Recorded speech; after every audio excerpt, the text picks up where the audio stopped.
Muy buenos días, hermanos. Abran sus Biblias, por favor, en Apocalipsis capítulo 13, versículo 7.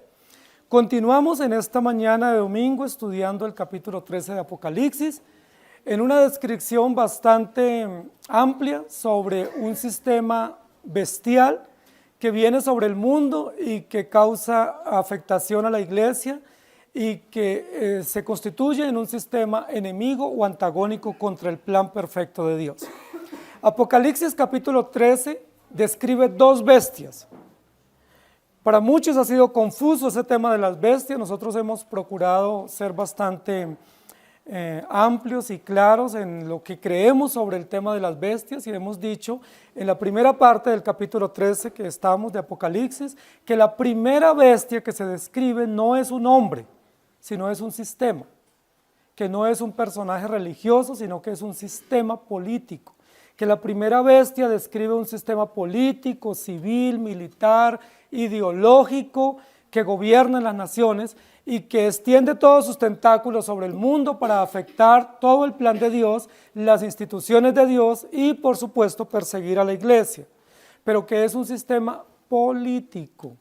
La segunda bestia, que todavía no hemos descrito, vamos a entrar en un sistema religioso, pero por ahora estamos en un sistema político. La primera bestia no es ni Nerón, ni es Alejandro Magno, ni es Trump, ni es Maduro, ni es ningún hombre de la historia. Es un sistema político que a lo largo de la historia, en los 6.000 años de la humanidad, ha operado con milicias, con leyes, con sistemas judiciales, pero que se contraponen al diseño perfecto de nuestro Dios.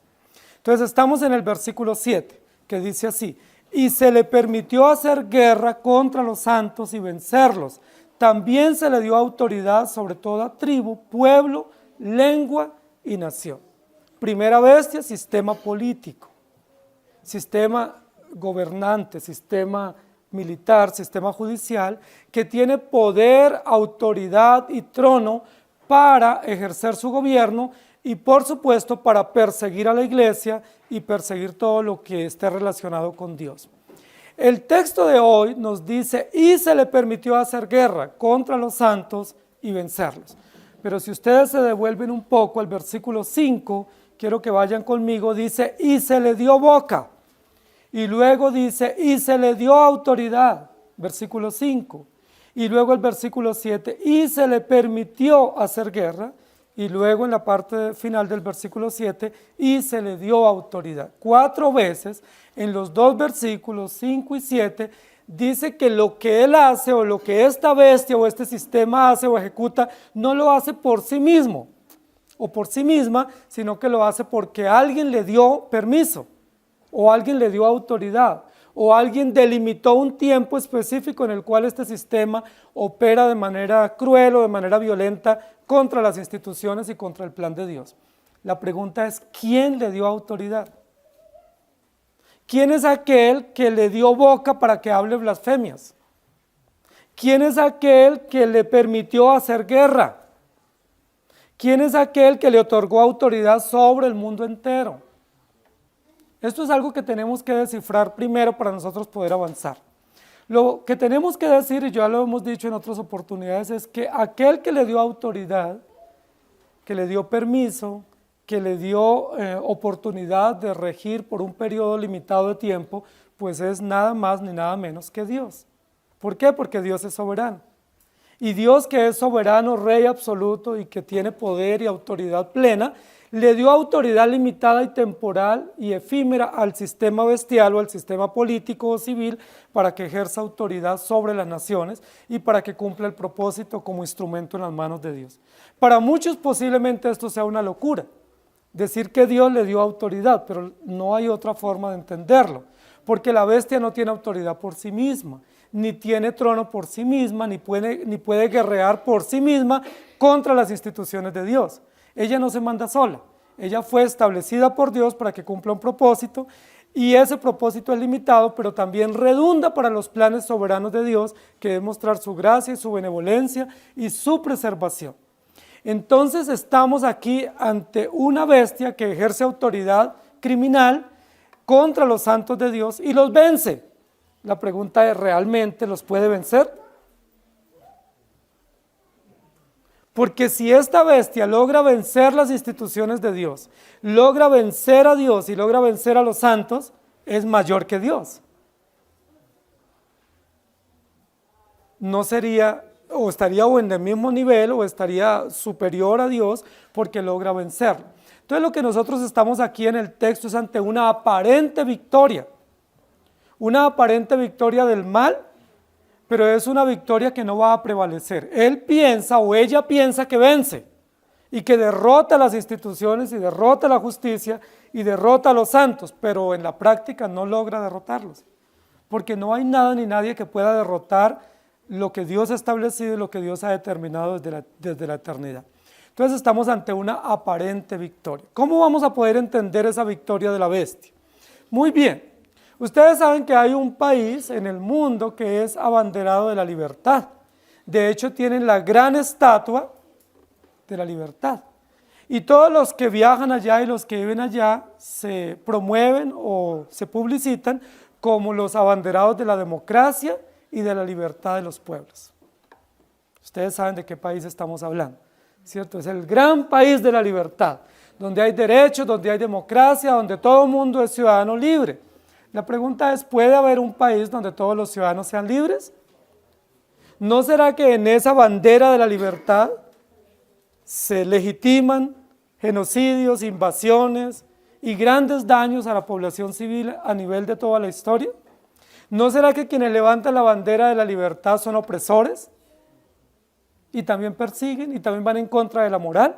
Por supuesto que sí, porque no puede haber ningún sistema humano que sea abanderado de la libertad, porque Jesús dijo, conoceréis la verdad y la verdad os hará libres. El único garante de la libertad es Cristo. El único garante de la libertad plena y absoluta es el Evangelio de Jesucristo, que nos da libertad plena. Pero una nación o un gobierno o una estatua de la libertad no es garante de la libertad de los pueblos, sino más bien legitima la opresión. Nosotros vivimos en un mundo que es opresivo, pero esa realidad opresiva no es contemporánea. La opresión viene desde Génesis 3, a lo largo de la historia se ha visto la opresión de la nación. Nosotros vivimos en un mundo lleno de opresión. Hay muchas naciones que oprimen. Por lo menos hay 10 naciones en el mundo que se catalogan como las naciones más peligrosas para los creyentes. Nosotros no estamos ahí, gracias a Dios. Estamos en una nación medianamente tranquila y pacífica para nosotros los cristianos. Pero hay naciones, especialmente en el Oriente o en el África, que son realmente peligrosas para los creyentes. ¿Cuáles son esas naciones más peligrosas? Afganistán es una de ellas. Es de las naciones más peligrosas para los creyentes, donde los creyentes son torturados y donde más muertos hay de los creyentes. La India es otro país muy peligroso para los creyentes en este momento, que los persiguen, los torturan y si los encuentran reunidos públicamente, violan a las mujeres o fusilan a las personas o secuestran a los niños. ¿Por qué? Porque es una nación violenta contra los creyentes. Y no solamente está Afganistán, está India, está Corea del Norte también, está Pakistán, Nigeria, de los países más peligrosos, Irán, Irak, ¿sí? Vietnam, países muy peligrosos para los creyentes. A esos países es casi una sentencia de muerte uno decir yo soy cristiano. Por eso seguro algunos hoy no trajeron Biblia, porque en esos países es prohibido portar la Biblia, no por vergüenza, sino porque es casi una sentencia de muerte tener una Biblia, porque lo pueden fusilar, lo pueden secuestrar, lo pueden hostigar y puede causarle muchas otras situaciones. Dentro de los tratos que dan en esos países a los creyentes es que les decomisan sus propiedades, o los expropian, o los fusilan, o los secuestran, los desaparecen. Hay una cantidad de situaciones de persecución y tortura y muerte que se causa a los creyentes en esos países. Esa persecución que se causa a los creyentes en esos países es oficial, no es una persecución marginal, es decir, no son grupos al margen del gobierno que se levantan contra la iglesia, más bien es el mismo gobierno, dentro de sus leyes, dentro de sus normas que ha establecido legalmente el terrorismo y la persecución contra los creyentes. Dicen las estadísticas, queridos hermanos, que en el mundo muere cada 6 minutos un creyente a causa de la persecución. Es decir, que mientras escuchamos aquí hoy el culto, mientras participamos, estarán muriendo a causa de persecución, es decir, mediante tortura, mediante fusilamiento o mediante muerte cruel, muchos creyentes en el mundo. ¿Quién cuida de esos creyentes? En términos literales del texto, ¿quién está venciendo? La bestia. Porque esos sistemas imperiales, esos sistemas hostigantes contra los creyentes, esos sistemas criminales, bestiales, dragónicos, están logrando su cometido. ¿Cuál es el interés de ellos? Perseguir a los cristianos, derrotarlos, matarlos, causarles gran miedo, desintegrar sus grupos para que ellos no se reúnan, desintegrarlos para que ellos tengan terror y no carguen la Biblia y no prediquen, y para que ellos renuncien al nombre de Jesucristo por temor a ser fusilados, o a ser torturados, o a ser desaparecidos. Yo les pregunto, si nosotros viviéramos en un país como esos, ¿cuál fuera nuestra actitud? Si viviéramos en un país donde no podemos tomar un transporte público con libertad y llevar una Biblia bajo el brazo, ¿qué haríamos? Posiblemente no nos congregaríamos. Posiblemente diríamos, no, yo tengo fe, yo soy muy espiritual, pero no diríamos yo soy cristiano y creo en Jesucristo. Porque sabemos que hay grande amenaza para muchos creyentes en esos países, ¿sí? Hay mucha persecución, pero ¿saben qué hacen los creyentes en esos países? Se reúnen en cuevas, o se reúnen en horas nocturnas, o se reúnen en bodegas, o en fábricas, o en subterráneos. ¿Se reúnen para qué? Para cumplir el propósito de adorar a Dios, y no temen llamarse cristianos. Y en algunos lugares públicos de algunos países donde les permiten reunirse públicamente, llegan estos movimientos armados a perseguirlos y les dicen, si alguno de ustedes renuncia de su fe, les salvamos la vida. Si continúan profesando su fe, los matamos. Y la mayoría se hace matar por causa del Evangelio. Y lo levantan como banderas en las plazas públicas diciendo, aquí estamos matando los que están en contra del régimen, aquí están las cabezas de los herejes, de los que se oponen o resisten al gobierno o al sistema bestial, y de esa manera hostigan a los creyentes.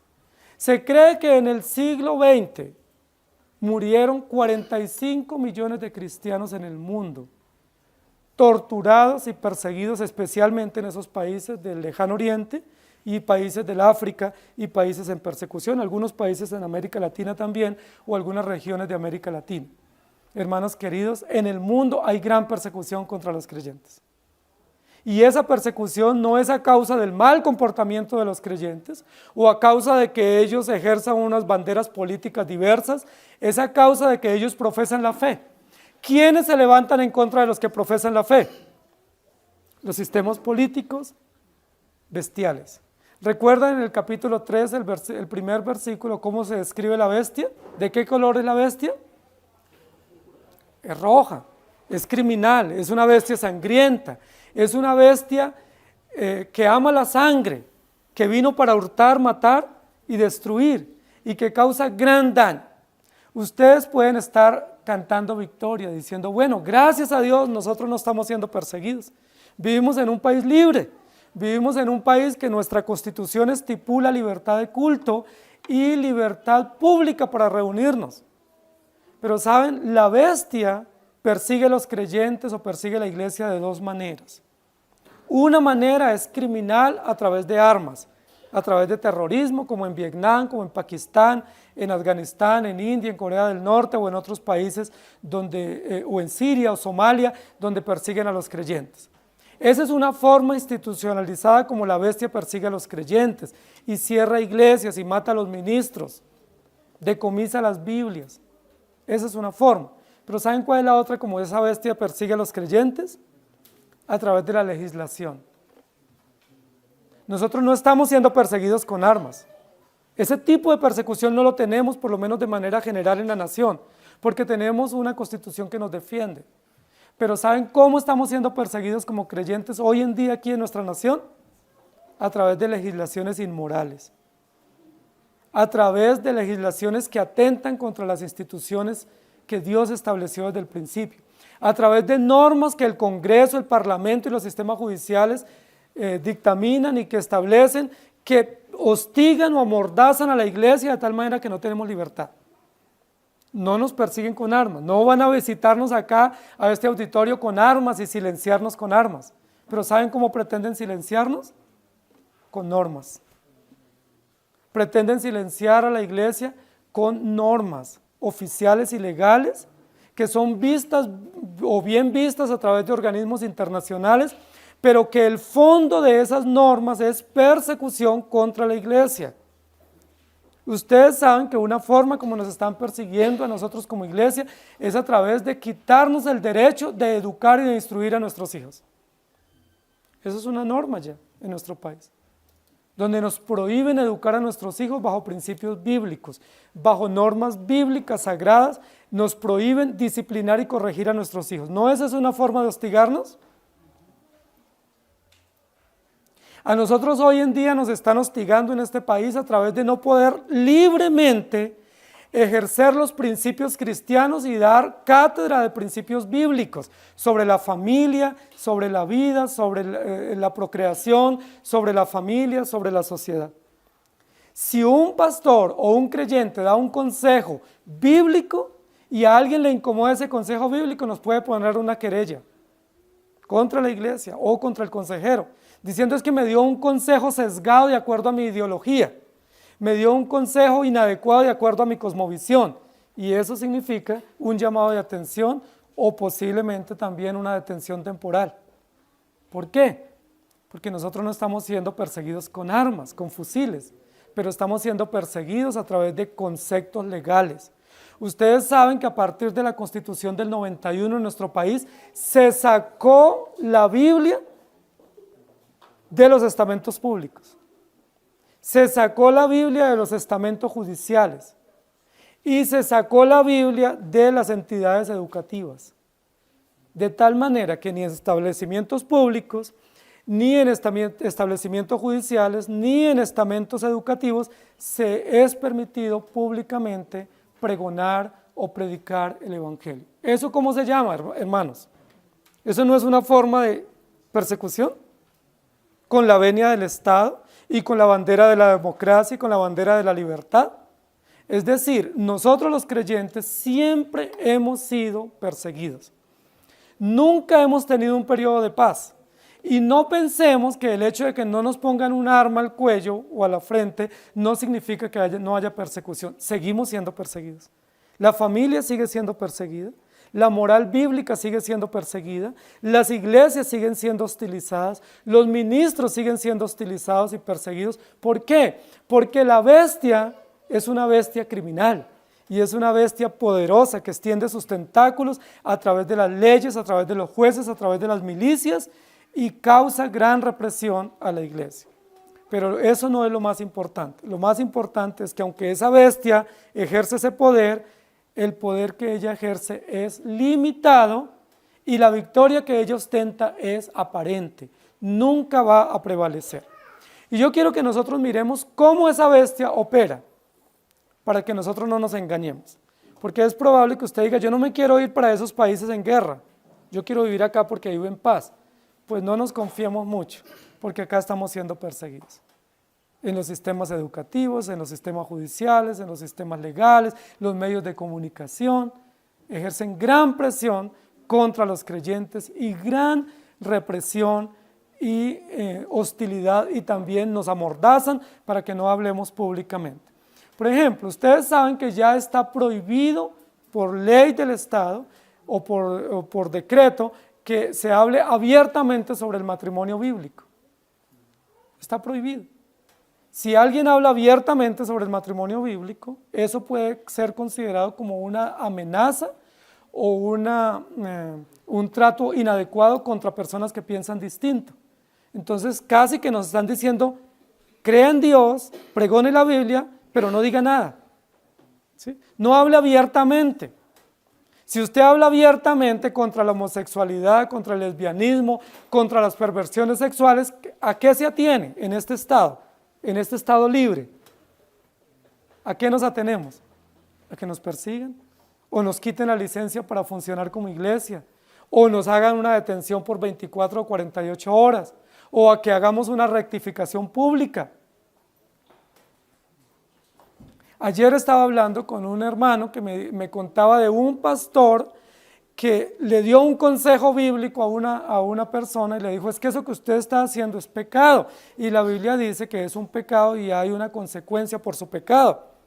Esa persona fue y le puso una querella al pastor, y el pastor ahora está querellado.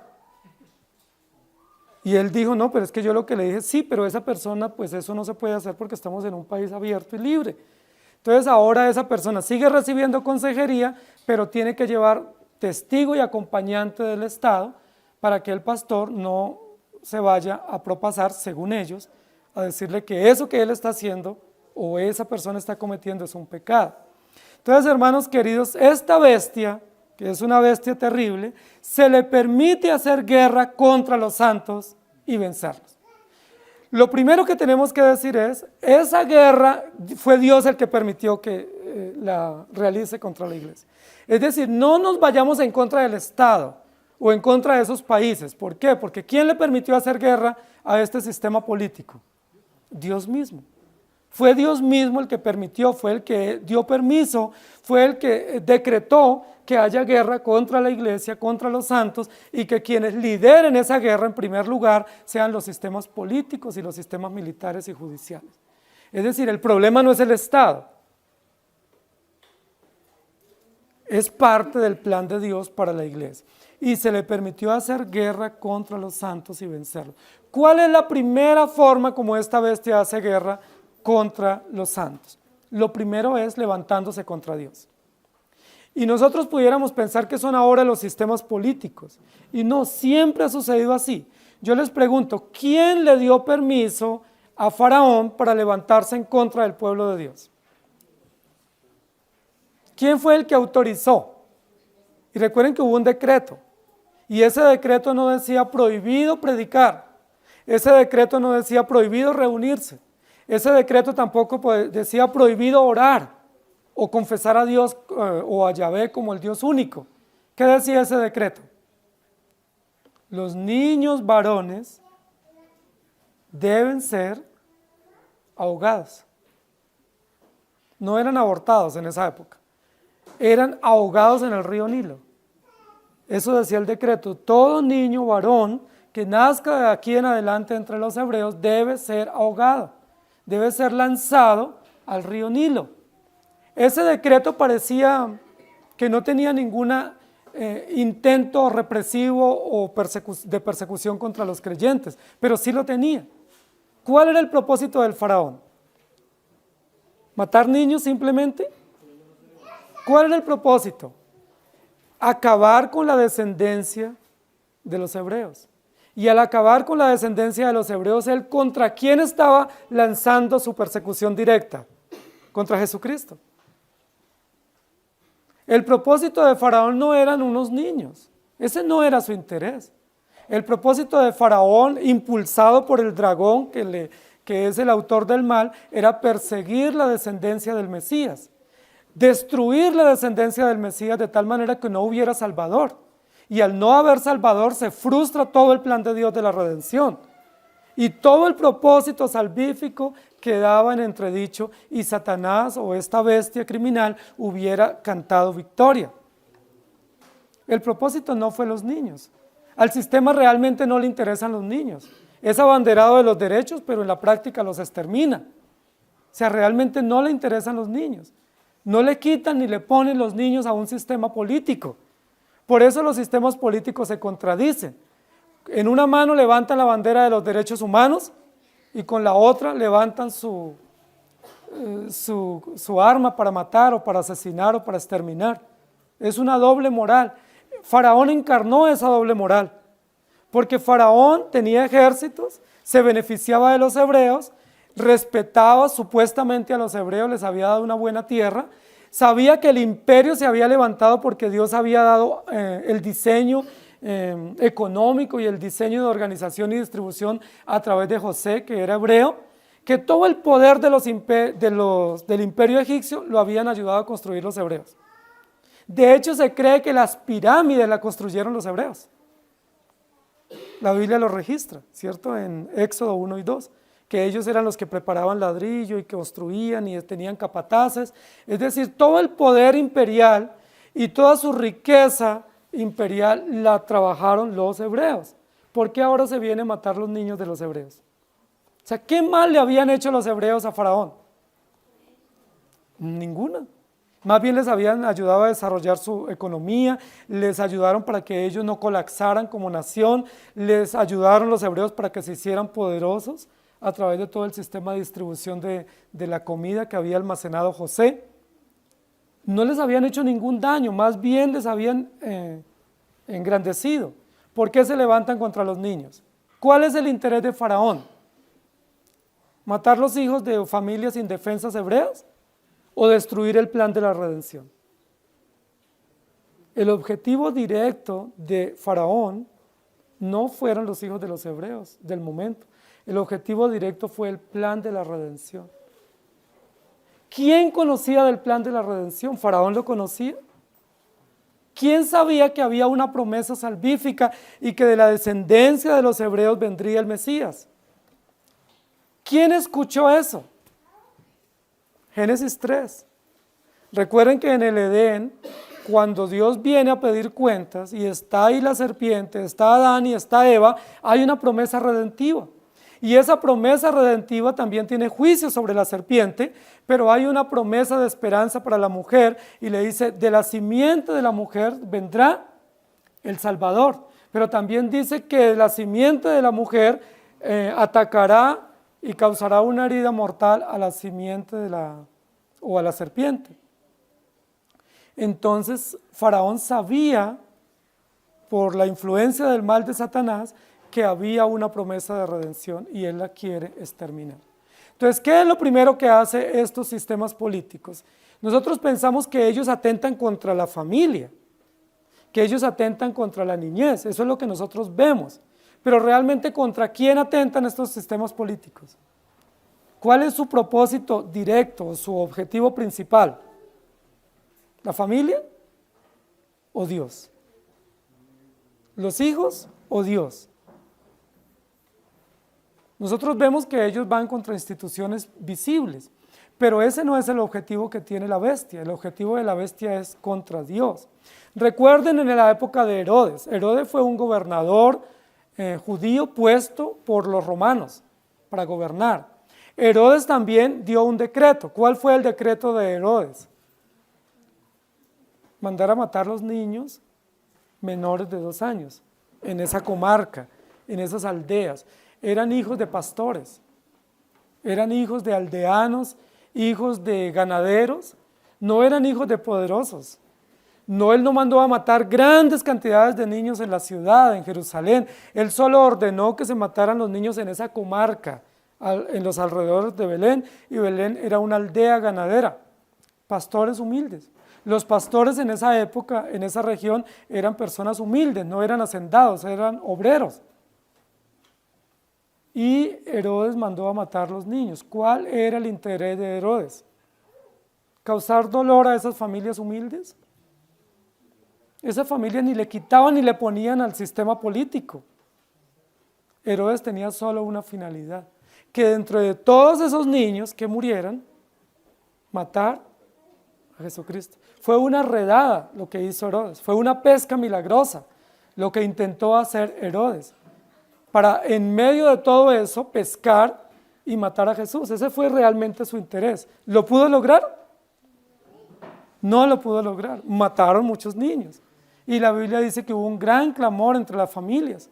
Algunas estadísticas seculares del momento de historiadores no creyentes dicen que probablemente hubo unos 30 niños muertos, y eso es mucha cantidad para el campo y para esa región, de una manera tan injusta, intentando matar a Jesucristo, pero a Jesús no lo pudieron matar, porque la Biblia dice que en esa madrugada, antes de que entrara en vigencia el edicto de Herodes y que llegaran los soldados a procurar buscar los niños y matarlos, el ángel del Señor avisó a José en sueños y le dijo: levántate a esta misma hora, toma a María y el niño y huye.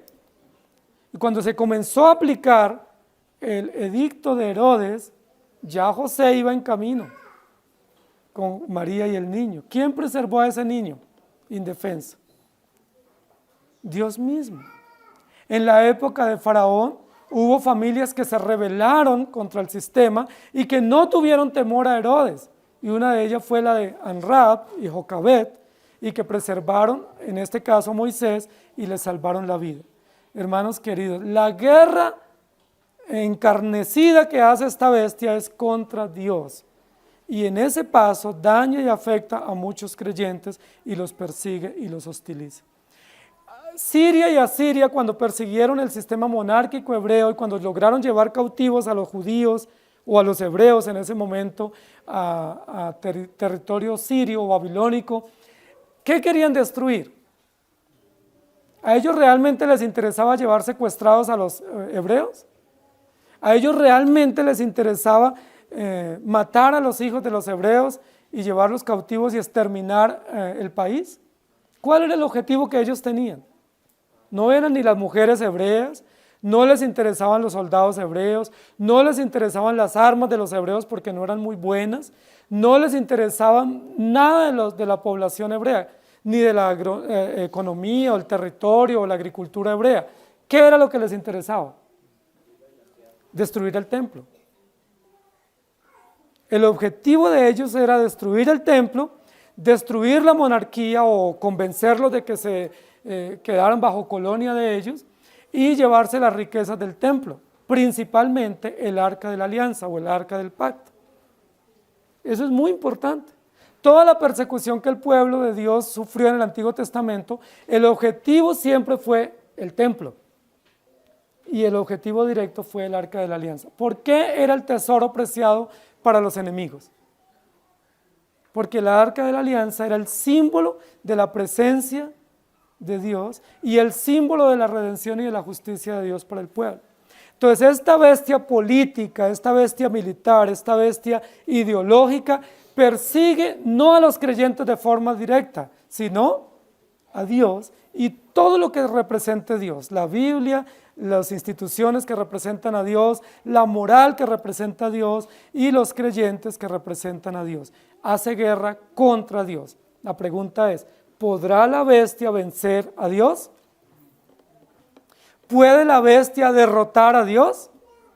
Entonces, ¿por qué dice acá que se le permitió hacer guerra y vencer? Porque aparentemente venció. Recuerden que logró llevar a los hebreos al exilio, los sirios, los asirios, logró mantenerlos cautivos por mucho tiempo en Egipto, esta bestia faraónica, y luego en el Nuevo Testamento Herodes logró exiliar a Jesús y a la familia de Jesús temporalmente en Egipto, es decir, lo logró, y luego logró matar a Jesús y llevarlo a la cruz. ¿Logró la bestia derrotar? Claro que sí, pero temporalmente, visiblemente, aparentemente, porque nunca tuvo ni nunca ha tenido una victoria definitiva.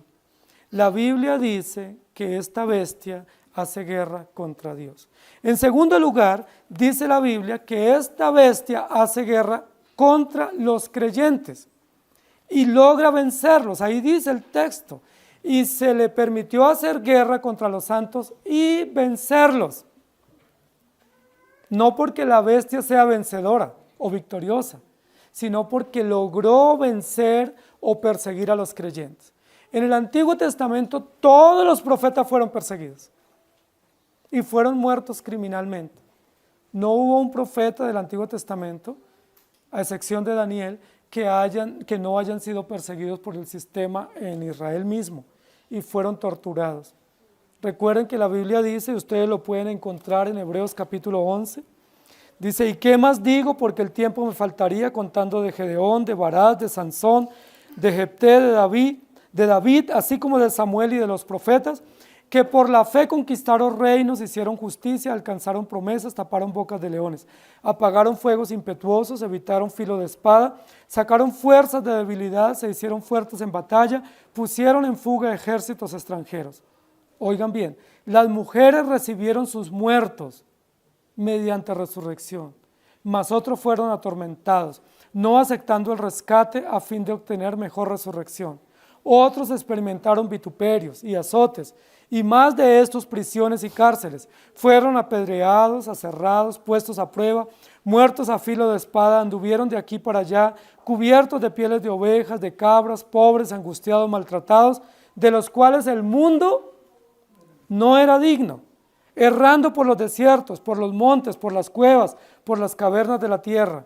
Y todos estos, aunque alcanzaron buen testimonio mediante la fe, no recibieron lo prometido, proveyendo Dios alguna cosa mejor para nosotros, para que no fuesen ellos perfeccionados aparte de nosotros. ¿Y qué más digo? Creyentes perseguidos en el Antiguo Testamento. ¿Qué tipo de persecución les dieron? Apedreamiento, fusilamiento, con dagas, con espadas.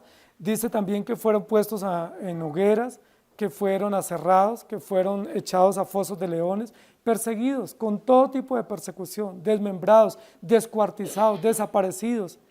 Dice la Biblia que las mujeres les sacaban los hijos del vientre, es decir, los abortaban. No era una cesárea, era que los sacaban para estrellarlos contra las peñas, contra las paredes. La Biblia lo registran los profetas en el Antiguo Testamento. ¿Por qué perseguían a los creyentes? Porque esta bestia no solamente se ensaña con todo lo que es Dios, sino que se ensaña contra los seguidores de Dios y les causa muerte. Hay muchos que piensan que nosotros vinimos aquí al mundo a disfrutar y que los creyentes en el momento en que creen en Cristo solamente disfrutan. Eso no es cierto.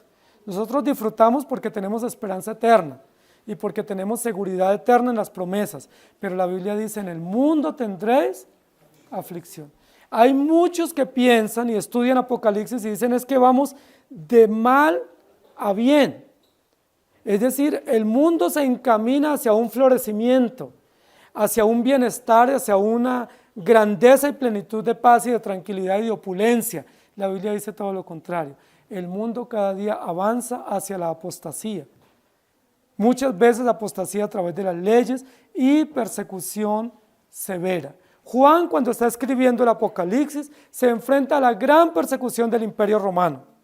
Los emperadores romanos persiguieron a los creyentes de forma cruel, de forma inhumana, de forma que hoy en día sería penalizada por organismos internacionales. Porque dice la historia que a los creyentes los echaban a las hogueras, y ellos clamaban y suplicaban y aún así los mataban. La Biblia dice, y la historia lo registra, que muchos de ellos fueron descuartizados. Y lo hacían para fiestas, para celebrar grandes campeonatos o Juegos Olímpicos entre los griegos. Una forma de distracción, o los teloneros de los Juegos Olímpicos eran los cristianos, que los descuartizaban y los torturaban, ¿sí? En algún momento hubo emperadores que ordenaron, por ejemplo, atar a los creyentes de las extremidades a 4 bestias salvajes y luego espantaban a esas bestias y los descuartizaban y los torturaban. Y la Biblia lo registra. ¿Y cómo lo registra? Denunciando claramente esas realidades de persecución contra los creyentes. ¿Por qué? Porque los sistemas políticos siempre han perseguido a la iglesia, a los creyentes. Y los sistemas políticos han derrotado a la iglesia, han logrado cerrar iglesias, han logrado matar creyentes, han logrado perseguir creyentes, han logrado sacar leyes en contra de la iglesia, pero esa victoria es temporal, es aparente, porque Cristo siempre triunfa sobre el mal. La Biblia y la historia registra que en los primeros periodos hubo una persecución tan terrible que se conoce en la historia como la era de los mártires. ¿Sí? En la historia del cristianismo se conoce como la iglesia perseguida, que fueron el segundo, tercer y cuarto siglo. Pero en la historia secular se conoce como la era de los mártires. ¿A quiénes martirizaron? ¿Quiénes fueron los muertos en ese periodo de la era de los mártires? Pues no fueron ideólogos, no fueron activistas sociales, no fueron políticos, no fueron militares, fueron todos creyentes. ¿Cuál fue la causa por la cual persiguieron a los creyentes? En los primeros siglos, porque no le hacían la venia al emperador, porque no pasaban por el frente del emperador y decían, el emperador es mi señor. Por no decir eso, los torturaban, los mataban. terrible. Y sigue sucediendo la misma tortura contra los creyentes. Hoy en día seguimos siendo torturados y amordazados por causa de la fe. Queridos hermanos, la Biblia dice en Mateo 24:9, entonces os entregarán a tribulación y os matarán y seréis aborrecidos de todas las gentes por causa de mi nombre. ¿Eso sigue vigente o no? ¿O fue simplemente en Mateo para el primer siglo? Sigue vigente. Es decir, si a usted toda la sociedad no lo aborrece, preocúpese. Porque ese sistema político adverso persigue a los creyentes. Y la Biblia dice, habrá persecución contra los creyentes. Hechos 5, 17 y 18 dice, entonces levantándose el sumo sacerdote y todos los que estaban con él, esto es la secta de los saduceos, secta dice la Biblia, de los saduceos, se llenaron de celos y echaron mano a los apóstoles y los pusieron en la cárcel pública. De los apóstoles del Señor, todos a excepción de Juan, murieron torturados. Y todos fueron perseguidos, inclusive Juan. Juan está escribiendo siendo exiliado. ¿Quién lo exilió? Sistemas políticos, judíos y romanos. Los griegos, los helénicos, persiguieron a los apóstoles hasta que fueron llevados a muy lejanas tierras y fueron tratados de manera cruel. Juan fue tratado cruelmente. No fue muerto cruelmente, pero fue tratado cruelmente porque fue exiliado, fue llevado a una isla desértica y fue abandonado allí a su propia suerte. Pero allí él está escribiendo que aunque haya persecución, hay esperanza para los creyentes. Y se le permitió hacer guerra contra los santos y vencerlos. ¿Se acuerdan quién otro hizo gran persecución contra los creyentes? Saulo de Tarso. Saulo de Tarso dice, y Saulo consentía en su muerte, la muerte de Esteban. Esteban fue uno de los 7 diáconos que estuvo en Jerusalén y que fue uno de los servidores de la iglesia. Es decir, a los diáconos también los torturan, no solo a los ministros. Esteban fue uno de los diáconos fieles servidores del Señor y dice la Biblia, Saulo consentía en su muerte.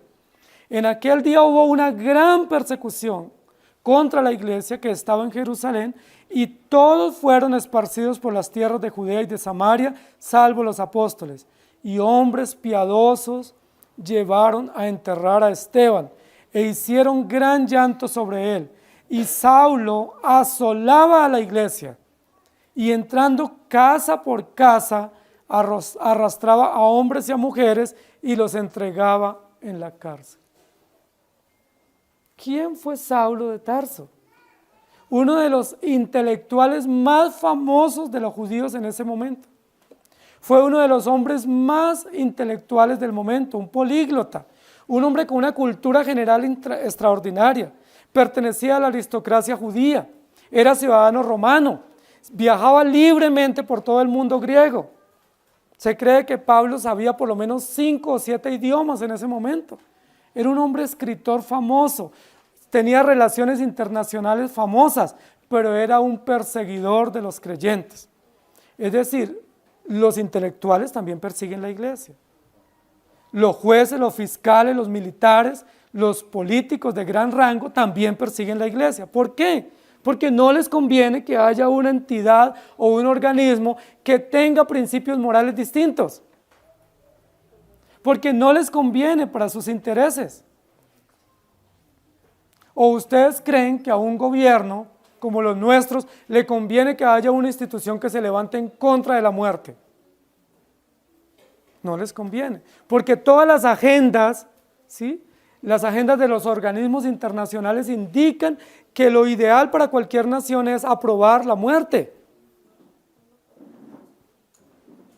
En el caso de el aborto, en el caso de la esterilidad, en el caso de las malformaciones y en el caso también de la eutanasia. Son agendas internacionales, respaldadas por organismos internacionales. Esos organismos internacionales dictan las agendas para los gobiernos y los gobiernos están abocados a esas agendas. Y si unas instituciones como las iglesias se levantan en contra de esas agendas, ¿qué hace el Estado? Los silencia.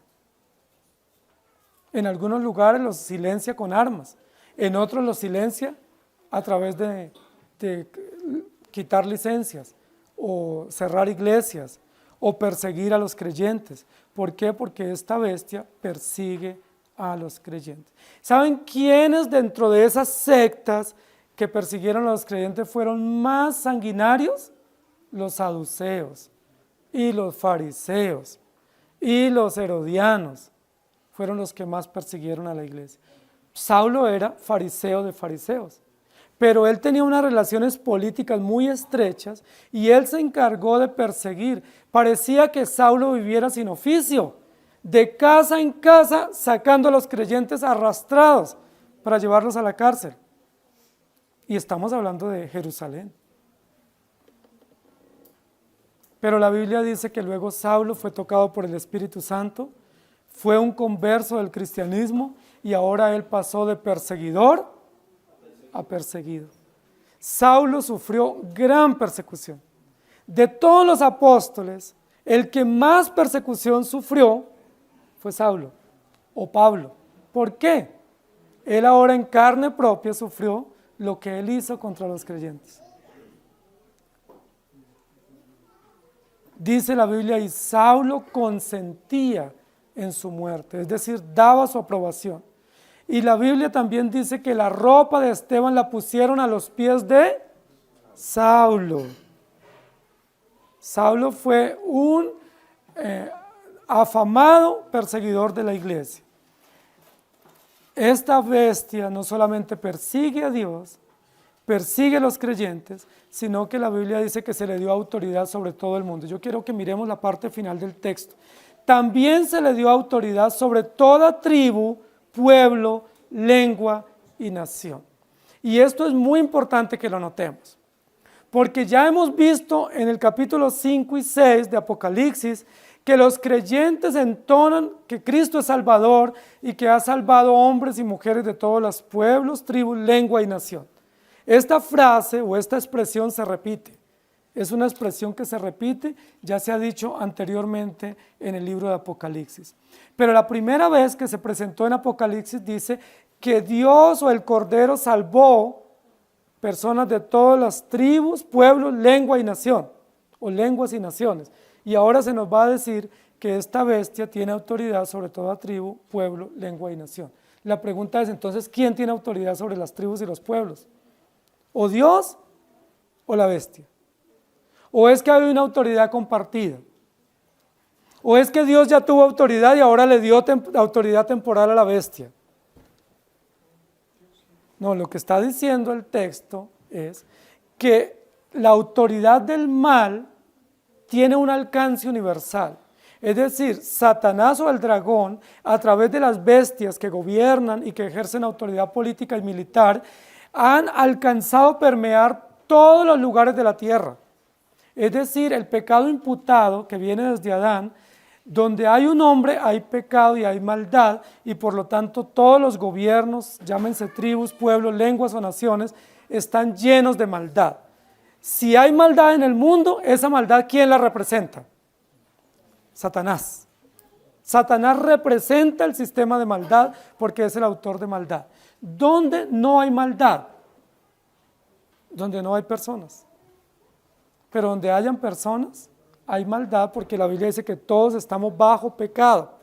Entonces, donde hay grupos humanos, sean tribus, pueblos, lenguas o naciones, allí hay maldad. La bestia domina y gobierna y ejerce su autoridad.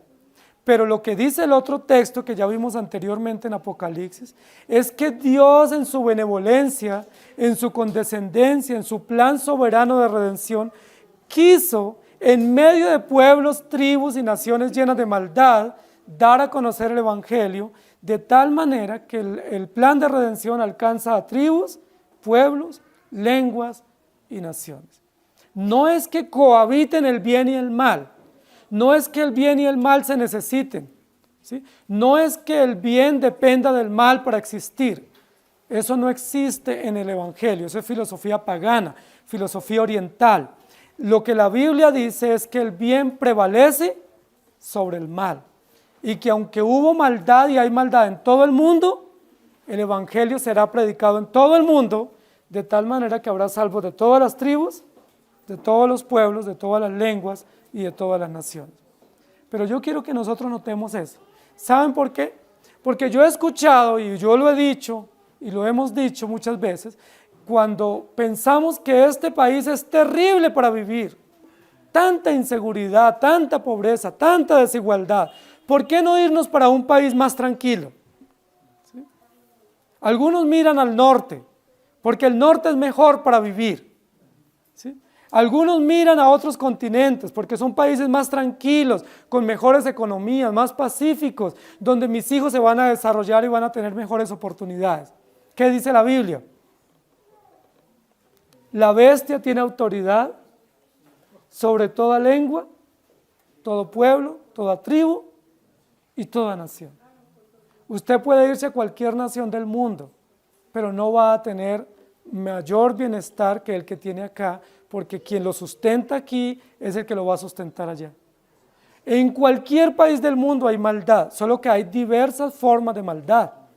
Aquí en este país tenemos un tipo de maldad, pero en otros países tienen otros tipos de maldad que son más notorios o más visibles.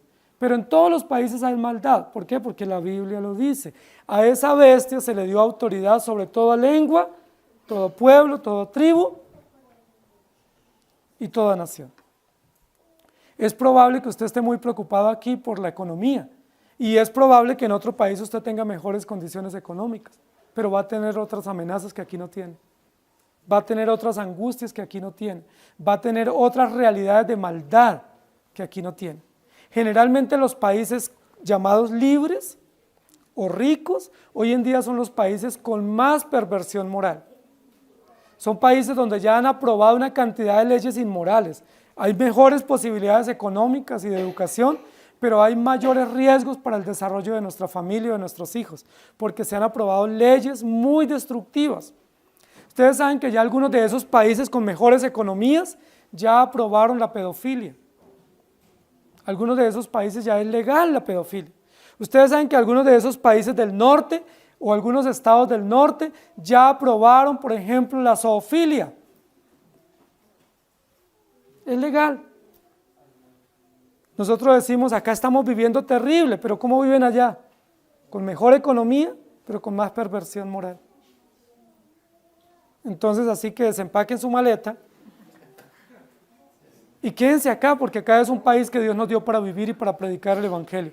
Aquí estamos siendo perseguidos, pero en todos los lugares estaremos siendo perseguidos, porque estos sistemas bestiales no persiguen selectivamente un país, ellos persiguen los creyentes. Y se le permitió hacer guerra contra los santos y vencerlos, y se le dio autoridad sobre toda tribu, sobre todo pueblo, sobre toda lengua y sobre toda nación.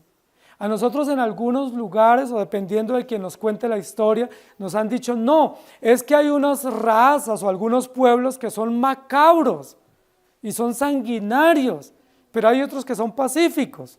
¿Eso es cierto? No. Algunos han dicho, no, es que los negros son violentos y los blancos son pacíficos. ¿Quiénes son los que han causado más genocidios en el mundo? ¿Quiénes son los que han matado a los negros? ¿No son los blancos? Eso no es cierto. No, es que los rojos son más bravos que los mestizos. No, todos somos violentos, todos somos sanguinarios. Y todos somos pecadores porque la Biblia lo dice. No es sino que tengamos la oportunidad. Si los negros están al poder, se constituyen sanguinarios. Y si los blancos están al poder, serán sanguinarios los blancos. Si los mestizos están al poder, serán sanguinarios. Quien esté en poder se cree con el derecho de usar las armas para exterminar o para violentar. Todos los pueblos, las tribus, las lenguas y las naciones son igualmente sanguinarios. No hay unos mejores que otros. Eso es lo que la Biblia dice. Esta bestia criminal se le dio. ¿Quién le dio la autoridad de ejercer mal en todo el mundo? Dios le dio permiso, pero es un permiso temporal. En el texto anterior leímos que se le dio permiso solamente por 42 meses. Es decir, Satanás y la bestia tienen los días contados. tiene los días y los meses contados para que sea llamado a rendir cuentas y tendrá que responder por toda su opresión y su represión en el mundo, en su gobierno, pero especialmente por la represión que causa contra los creyentes. Porque la sangre de los creyentes clama a Dios desde la tierra. Eso es muy importante. La Biblia no dice que la sangre de todos los muertos clama a Dios. ¿Cuál es la sangre que llega al trono de la presencia de Dios pidiendo justicia? La de los creyentes. Porque los creyentes han sido muertos injustamente y porque los muertos tienen un abogado defensor que se llama Jesucristo. Los demás muertos, por supuesto que es un crimen y tendrán que los gobiernos y quienes han legitimado sus muertes responder ante Dios. Pero no sube el clamor de ellos ante el trono de la presencia de Dios, como si sube a la presencia de Dios la muerte de los mártires cristianos. ¿Cuáles eran las almas que estaban bajo el altar del sacrificio? Las de los mártires creyentes, no la de cualquier muerto. Toda muerte es censurada ante Dios y tendrá que ser juzgada, porque no hay impunidad en Dios. Pero solo hay una muerte, o unas muertes, que su sangre sube al trono de Dios, y es un verdadero testimonio de que se ha cometido una gran injusticia, no contra un muerto, sino contra Dios y contra el plan de Dios, que es el plan de la redención. Es decir, esta bestia es sanguinaria. La pregunta es, ¿realmente ha vencido esta bestia? Nunca ha vencido, nunca vencerá. Aunque ha logrado matar millones y millones de creyentes, nunca ha vencido. Y posiblemente nos va a matar a nosotros. Pero lo que no sabe esa bestia es que la muerte que le causa a los creyentes redunda en un semillero de creyentes. Ustedes sí sabían que la gran persecución que están teniendo los creyentes en la India está llevando a hacer que la India tenga el mayor crecimiento de cristianos en el mundo. El país con mayor crecimiento de cristianos en el mundo hoy se llama la India, pero es de los países más hostiles al cristianismo. Es prohibido ser cristiano públicamente, es prohibido portar una Biblia, es prohibido reunirse públicamente y si se permiten reuniones solo de 50 personas. No puede pasar de más porque inmediatamente los disuelven. Pero los creyentes están creciendo. ¿Cómo crecen? La persecución hace que los creyentes crezcan. ¿Sí? En Hechos, la persecución hacía que grandes multitudes siguieran el Evangelio. Posiblemente nosotros necesitamos un poco de persecución de esa represiva. Es muy probable que como iglesia necesitemos un poco de persecución armada, como en algunos de esos países, para que los creyentes nos despertemos y no nos amañemos o no nos durmamos con los pensamientos del mundo. No nos adormezcamos como el mundo se adormece y nos quiere adormecer. Aparente victoria, porque el único vencedor se llama Jesucristo, Cordero vencedor. Amado Señor, te damos gracias porque hoy nos recuerdas una vez más los sistemas represivos y opresivos que los gobiernos y las naciones y los imperios han tenido contra ti, contra tu pueblo y que han ejercido en el mundo entero. Esto nos angustia un poco, porque sabemos que ningún creyente va a la muerte con alegría. La muerte de por sí causa dolor y causa tristeza. Tú mismo lloraste cuando ibas bajando a Jerusalén.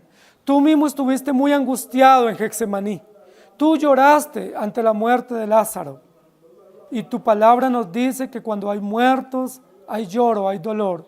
Ninguno de nosotros va feliz y saltando a la muerte. Todos vamos con angustia, con dolor, con preguntas. Pero pese a eso, el corazón del creyente está confiado porque sabe que la muerte es un pasaporte para el reino de los cielos. Porque el creyente sabe que la muerte es un paso obligado, un paso necesario para presentarnos ante ti y disfrutar de la plenitud del reino. La iglesia y nosotros hoy como hijos tuyos reunidos, sabemos que si el imperio o el sistema de la muerte nos mata, ha contribuido al plan de nuestra temporalidad y nos prepara para el encuentro contigo. Ayúdanos a vivir para ti, Señor. Ayúdanos a entender que sea que vivamos o que muramos, somos ciudadanos del reino. Que sea que vivamos o muramos, pertenecemos a ti. Y que no le tengamos temor a esta bestia criminal. Que no le tengamos temor a estas mordazas que nos ponen como creyentes. Y que abiertamente, con sabiduría y con prudencia, testifiquemos del Evangelio. Con honor y sin temor, con gallardía, porque nosotros nos debemos a ti y no nos debemos a un sistema. Nos sustentas tú y no un sistema. Y por eso no tenemos temor a casarnos, no tenemos temor a tener hijos, no tenemos temor a instruir nuestros hijos en las verdades del reino y a denunciar el pecado nuestro y el pecado del mundo, porque para eso nos llamaste.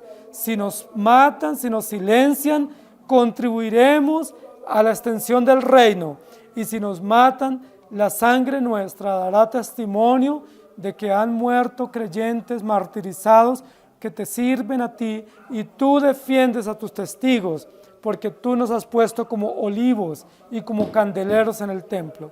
Gracias te damos en el nombre de Jesús. Amén. Señor les bendiga, hermanos.